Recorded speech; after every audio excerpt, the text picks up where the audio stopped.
وسلم علی رسولہ الکریم۔ میں شیخ عبدالرشید داؤدی قادری رضوی، خادم تحریک صوت الاولیاء جموں و کشمیر، امیر اہل سنت ابو البلال حضرت علامہ و مولانا محمد الیاس عطار قادری رضوی مد ظلہ العالی کی خدمت میں سلام عرض کرتا ہوں۔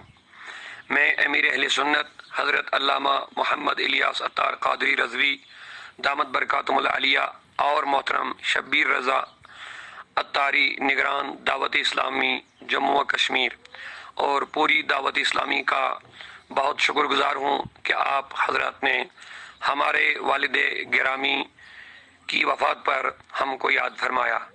مجھے انتہائی مسرت اور شادمانی ہوئی جب امیر اہل سنت نے ہمارے ساتھ تعزیت فرمائی اور ہمارے والد گرامی کے لیے مغفرت کی دعا فرمائی۔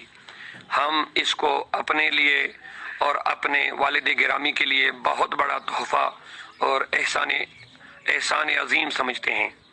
اللہ تبارک و تعالی قبول فرمائے۔ اس کے ساتھ ساتھ میں امیر اہل سنت کی دینی، دعوتی، سماجی کاموں کو سراہتا ہوں۔ امیر اہل سنت کی پرخلوص محنتوں کا ثمرہ دعوت اسلامی کی شکل میں دنیا کے سامنے موجود ہے۔ اس وقت ہر شعبے میں دعوت اسلامی بحسن و خوبی اپنا رول نبھا رہی ہے۔ خاص کر اعلیٰ حضرت امام احمد رضا محدث بریلوی علیہ رحمت اللہ القوی کی تعلیمات کو عام کرنے میں جو رول دعوت اسلامی ادا کر رہی ہے وہ قابل تحسین اور ناقابل فراموش ہے۔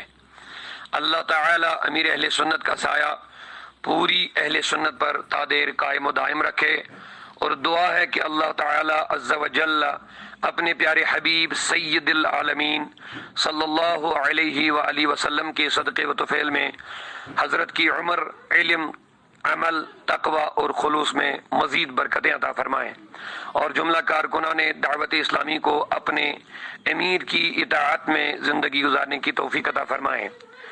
آخر پر امیر اہل سنت کی خدمت میں گزارش ہے کہ دعوت اسلامی کے دینی و فلاحی کاموں میں اگر کبھی میری کوئی خدمت کام آئے تو میں اس کو اپنے لیے سعادت اور فخر سمجھوں گا۔